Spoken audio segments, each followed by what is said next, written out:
اعوذ باللہ من الشیطان الرجیم بسم اللہ الرحمن الرحیم ولو اور اگر نزلنا ہم نازل کرتے علیکا آپ پر کتابن لکھی ہوئی فی قرطاسٍ کاغذ کے ٹکڑے پر فلمسوہ تو اس کو وہ چھو بھی لیتے بِأَیْدِہِمْ اپنے ہاتھوں سے لقال الذین تو ضرور کہتے وہ لوگ کفروا جنہوں نے کفر کیا ان ھذا نہیں یہ الا مگر سحر یہ تو جادو ہے مبین کھلا کھلا۔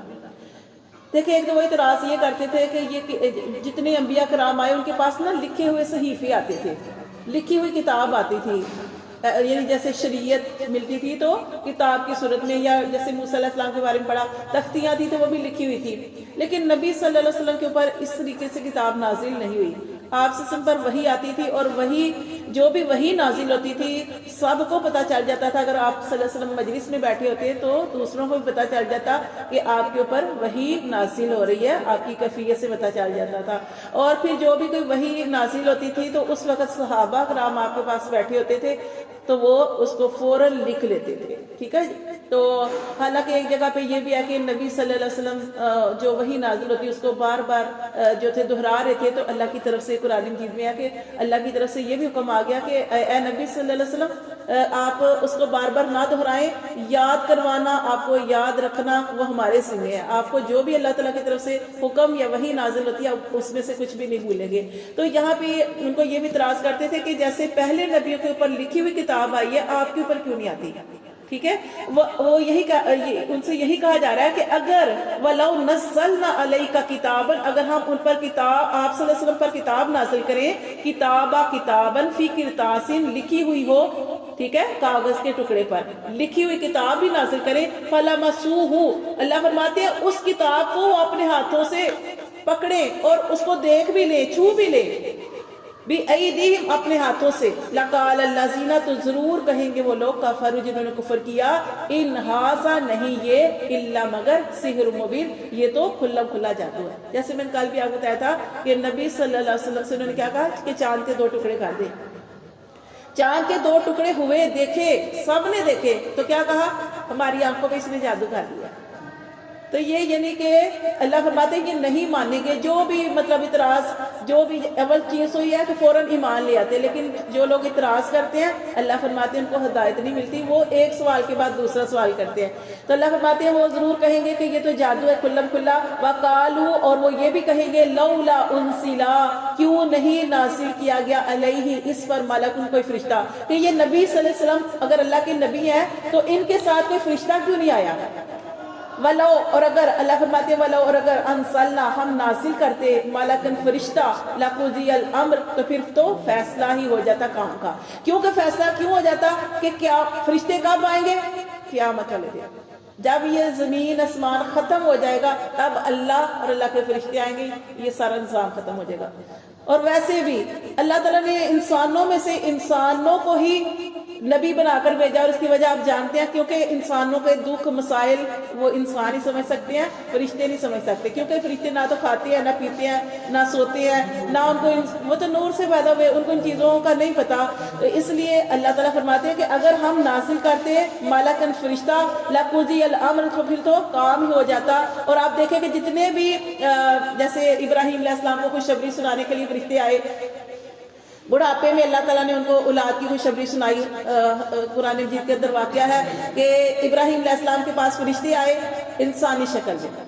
کیوں انسانی شکل میں کیوں آئے؟ کیونکہ دیکھیں جب آپ صلی اللہ علیہ وسلم کو معراج کرائی گئی تو آپ صلی اللہ علیہ وسلم نے وہاں پہ دیکھا فرشتے کو، کون سے فرشتے کو؟ حضرت جبرائیل علیہ السلام کو، ان کی اصل حالت میں، تو آپ صلی اللہ علیہ وسلم بے ہوش ہو گئے کہ فرشتے کے 600 پر، اور آپ صلی اللہ علیہ وسلم نے دیکھا اور بے ہوش ہو گئے۔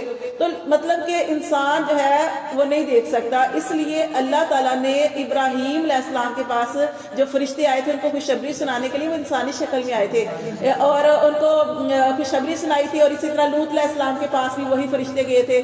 تو مطلب یہ ہے کہ جتنے بھی فرشتے نازل ہوئے، اسی طرح مریم علیہ السلام کے پاس جب ان کو گریبان میں پھونک مارنی تھی، جب وہ حمل کا معاملہ ہونا تھا تب انسانی شکل میں آئے تھے۔ تو اللہ نے جتنے بھی فرشتے جو زمین کے اندر کسی بھی نبی کے پاس آئے ہیں وہ انسانی شکل ہی میں آئے ہیں۔ نبی صلی اللہ علیہ وسلم کے پاس جبرائیل علیہ السلام آتے تو انسانی شکل ہی میں آتے تھے۔ تو اس لیے ٹھیک اللہ فرماتے ہیں کہ اگر اللہ فرشتوں کو اتار دے تو پھر تو کام ہی مکمل ہو جائے، پھر تو قیامت آ جائے. ثم لا ينصرون، پھر کوئی بھی انسان کسی کو ڈیل نہیں دی جائے گی جب فرشتے آ جائیں گے. ولو اگر جعلناہ، اگر ہم بنا دیتے ملکن فرشتے کو، لجعلناہ تو اس کو بناتے راجل آدمی ہی. اللہ فرماتے ہیں اگر ہم فرشتے کو نازل کرتے یا فرشتے کو نبی بناتے تو اس کو آدمی ہی کی شکل میں بناتے. ولا لبسنا، اور وہ شبے میں پڑے رہتے علیہم ان کے بارے میں ما یلبسون جس شبے میں پڑے ہیں. اگر ہم فرشتے کو ہی نبی بنا دیتے، فرشتے کو ہی نبی بنا دیتے تو اس کو انسانی شکل میں بناتے. اللہ فرماتے ہیں ہم نے اس کو فرشتے کی شکل میں نہیں بنانا تھا، انسانی ہی شکل میں بنانا تھا.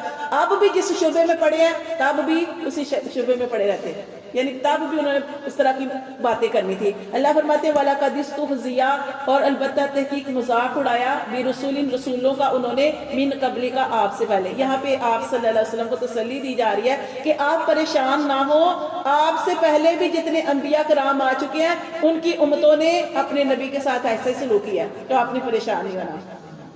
اللہ فرماتے ہیں آپ سے پہلے جو رسول آئے ان کا بھی مذاق اڑایا گیا. فہاکا، بس گھیر لیا بالذین ان لوگوں کو ساخروا منہم جو انہوں نے مذاق اڑایا ان کے مذاق نے، ما کانوا بہ یستہزئون جو تھے وہ نبیوں کے ساتھ یا کسی کے ساتھ بھی جو مذاق کرتے تھے.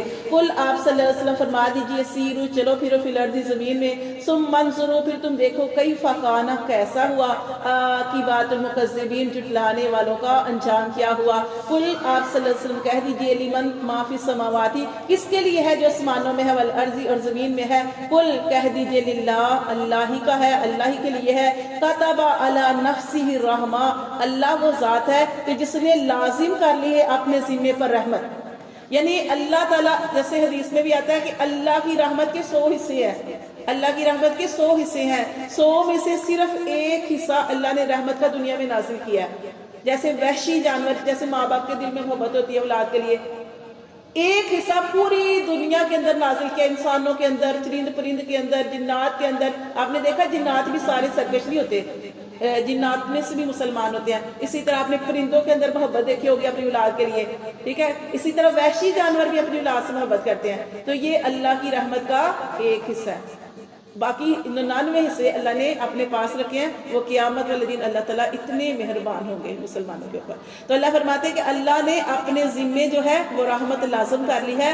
لَيَجْمَعَنَّكُمْ اللہ فرماتے ہیں ضرور ضرور میں جمع کروں گا تم سب کو إِلَىٰ طرف یوم القیامتی قیامت کے دن.